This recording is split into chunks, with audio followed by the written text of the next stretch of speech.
vezmeme nějaký věci z kufru. Já ti mezi tím hodím Mike. Takhle. Kde máš auto? Museli jsme větším, protože do mýho se to nevešlo. Ježíš. Na co to je? Dneska natočíme žádný dokument o našem e-shopu. Proč?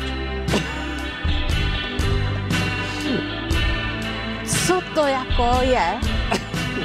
To mi chceš říct, že jsi koupil auto? Jo. Pro mě? Jo. Ty jsi se zbláznil. To ne, přece. Nebrať. Teď já s tím nebudu umět jezdit. Mami, to je úplně jednoduchý. To jenom mačkáš pedál dopředu a jezdí to samo. Ach jo, zlato. Teď to dělám pro tebe z lásky.